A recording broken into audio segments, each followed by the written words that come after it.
Hello दोस्तों, अगर आप वॉशिंग पंप लेकर के बिजनेस स्टार्ट करना चाह रहे हैं तो वॉशिंग पंप लेने से पहले इसको आपको ज़रूर जानना चाहिए। अगर ये आप जानते हैं तो अच्छे वॉशिंग पंप ले पाएंगे और अपने जो मेंटेनेंस कॉस्ट है उसको कम कर पाएंगे और बिजनेस को बढ़ा पाएंगे।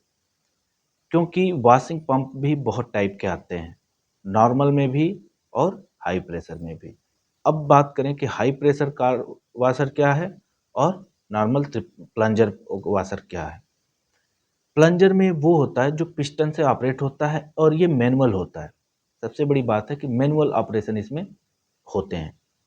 इसमें ब्लॉक सिस्टम पे मोटर के साथ फिक्स होते हैं। ट्रिपल प्लंजर में और डबल प्लंजर में ये पंप अवेलेबल है मार्केट में, बहुत सारी कंपनियों के हैं।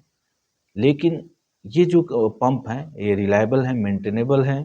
इसकी मेंटेनेंस की अगर बात करें तो आपका केवल 2 से 3 हज़ार रुपये पर ईयर आता है। अब इसमें मेंटेनेंस होता क्या क्या है, आपको केवल ऑयल सील या वाटर सील दो ही चीज़ें यहाँ पे कटती हुई दिखती हैं। 6 महीने 3 महीने अगर आपके पानी में ज़्यादा सैंड है तो 3 महीने, अदरवाइज 6 महीने में इसको रिप्लेस करना होता है। और आसानी से इसको हर कोई कर सकता है। अगर आप एक बार देखोगे तो आप भी सर्विस इसका ऑटोमेटिकली कर सकते हो। स्पेयर आपको केवल हमारे थ्रू या किसी भी कंपनी के थ्रू मंगाना होगा। दूसरी अगर बात करें हाई प्रेशर कार वाशर की, तो वो आपका फुली ऑटोमेटिक होता है। उसमें सेंसर लगे होते हैं, प्रेशर सेंसर, जिसके माध्यम से वो ऑपरेट हो पाता है। उसके लिए आप जब भी ऑपरेशन करते हो, गन को ऑपरेट करोगे, प्रेस करोगे तो मोटर स्टार्ट हो जाएगी और आपका पंप वॉशिंग करना चालू कर देगा। जब भी आप गन को बंद करोगे, मोटर ऑलरेडी बंद हो जाएगी, तो वहाँ पे आपका जो जाने आने का टाइम है वो बचता है।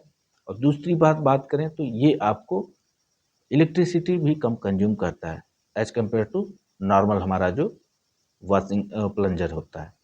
क्योंकि उसमें आपको बार बार जाके बंद करना होता है।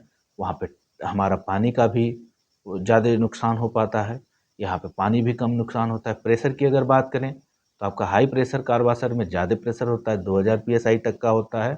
और नॉर्मल ट्रिपल प्लंजर में आपका 1400 से 1500 PSI तक का प्रेशर आता है। तो अगर हमारे कंसर्न में बात करें कि बेहतर कौन सा है, तो अगर आपको कस्टमर को अट्रैक्ट करना है और नया आप सेटअप स्टार्ट कर रहे हो तो आपको अमूमन हाई प्रेशर कार वाशर पे जाना चाहिए। उसमें एक एक्स्ट्रा एडवांटेज ये होता है कि उसमें आप फोम का भी ऑपरेशन एक साथ कर सकते हो। फोम बॉटल लेकर के उसी गन में ऑपरेट करके फोमिंग भी कर सकते हो वॉशिंग के साथ साथ। ये सुविधा आपको नॉर्मल में नहीं मिलता है। तीसरी बात यह है कि उसके लिए अंडर बॉडी लेंस भी आती है। चेचिस की भी अगर आपको सफाई करनी है तो उसी गन के साथ अंडर बॉडी लेंस लगा करके भी आप चेचिस की भी सफाई कर सकते हो। तो ये अंडर बॉडी और कैन दोनों लगाने की जो ऑपरेशन है वो आपका हाई प्रेशर कार वाशर के साथ ही मिलता है। नॉर्मल में आप उसको असेंबल नहीं कर पाते हो। तो ये इसके एडवांटेज हैं और नॉर्मल के डिसएडवांटेज हैं। अगर मेंटेनेंस की बात करें तो हाई प्रेशर कार वाशर की जो मेंटेनेंस कॉस्ट है वो करीब आपकी 5 से 10 हज़ार रुपये पर ईयर की हो जाती है। कभी कभी ये 20 हज़ार भी हो सकती है। अब आप कैसा मशीन लिए हो उस पर डिपेंड करता है। अगर इसमें खराबी की बात करें तो सबसे ज़्यादा इसका जो रिले है, इलेक्ट्रॉनिक पार्ट है, जहाँ से ये इलेक्ट्रिसिटी पास होती है, कंट्रोल पूरा होता है रिले, रिले जाने के चांसेस होते हैं। जब भी वोल्टेज थोड़ी भी कम होगी तो उसकी रिले चली जाएंगी। और रिले की अगर प्राइस की बात करें तो करीब 2 से 2,500 रुपये तक का पार्ट आता है रिले का।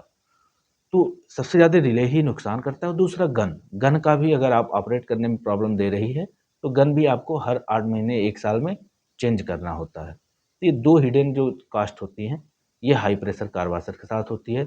नॉर्मल जो ट्रिपल प्लंजर है उसमें कोई प्रॉब्लम इस तरीके की नहीं आती है, वो लॉन्ग ड्यूरेबल है, लंबे समय तक चलने वाली चीज़ है। तो ये कुछ इसके एडवांटेज हैं, कुछ उसके डिसएडवांटेज हैं। अगर हाई प्रेशर कार वाशर की बात करें तो ये आपका 3 HP 4 HP 5 HP तक में आते हैं।